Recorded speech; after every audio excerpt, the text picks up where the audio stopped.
તમે હનુમાનજીના મંદિર તો ઘણા જોયા હશે, પણ અમદાવાદમાં આવેલું આ મંદિર લવ મેરેજ કરવા માંગતા કપલ્સમાં ખૂબ જ ફેમસ છે. અહીં એક કે બે ની પણ 20,000 કરતાં પણ વધારે લગ્ન થયેલા છે.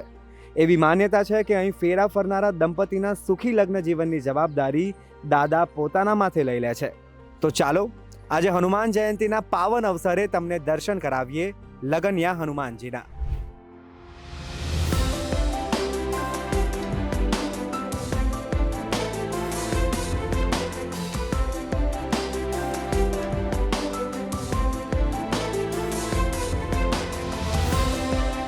અમદાવાદના મેઘાણીનગરમાં આવેલા લગનિયા હનુમાનજી મંદિરે માત્ર અમદાવાદ જ નહીં પણ ભારતભરમાંથી અને વિદેશમાંથી પણ લોકો લગ્ન કરવા આવે છે.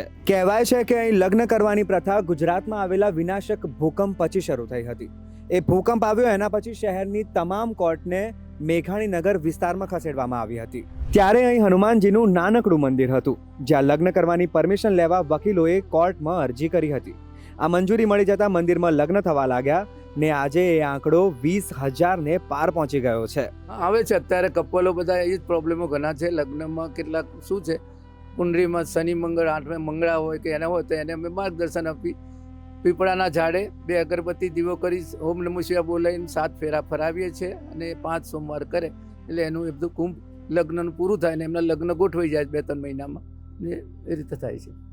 આ મંદિરમાં હિન્દુ મુસ્લિમના લગ્ન પણ હિન્દુ રીતિ રિવાજ પ્રમાણે થયેલા છે.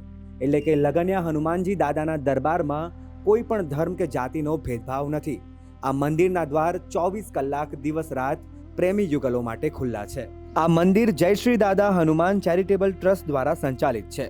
અહીં લગ્ન માટે આવનાર યુગલે લગ્નના ફોર્મની સાથે વય પ્રમાણપત્ર, આઈડી પ્રૂફ, લિવિંગ સર્ટિફિકેટ, 2 સાક્ષીઓ અને સાક્ષીઓના આઈડી પ્રૂફ જેવા દસ્તાવેજો ઓફિસમાં જમા કરાવવાના હોય છે. અહીં રજિસ્ટર બુકમાં સહીઓ પણ લેવામાં આવે છે. લગ્ન વિધિ પૂર્ણ થયા બાદ સંસ્થા દ્વારા લગ્નનું પ્રમાણપત્ર પણ આપવામાં આવે છે. હા, અત્યારે અમારા અત્યાર સુધી બધા લગ્ન કરેલા બધા સુખી અને છે. એના લીધે એ લોકોએ પ્રચાર થાય છે કે અમે અહીંયા લગ્ન વિધિ કરી છે એટલે અમે સુખી છે. એના બાળકો સાથે દર વર્ષે અહીંયા બાધા રાખવા મળવા દર્શન કરવા આવે છે અને એ મુજબ અત્યાર સુધી ચાલુ છે. અને એના લીધે એ લોકોના પ્રચારથી અમારો ત્યાં જે વિશ્વાસ છે દાદા હનુમાન લગનિયા હનુમાનનો લોકોમાં વ્યાપક વધતો જાય છે. એટલે લોકો હવે બાધા રાખવા આવે છે. હવે માત્ર એવું નથી કે ઘરેથી ભાગીને કે પછી પરિવારની મરજી વિરુદ્ધ લગ્ન કરનારા યુગલો જ અહીં આવતા હોય. એવા ઘણા યુગલો છે કે જે પરિવારજનોની મંજૂરીથી ધામધૂમથી અહીં લગ્નના તાંતણે બંધાયા છે. અહીં લગ્ન કરનારા યુગલોમાં નેતાઓથી લઈને મોટા અધિકારીઓના બાળકો પણ સામેલ છે. હવે જ્યાં લગ્ન જીવનની શરૂઆતના પ્રથમ સાક્ષી ખુદ બજરંગબલી હોય, ત્યાં 7 વચન અને 7 ફેરામાં બંધાવવું કોને ના ગમે.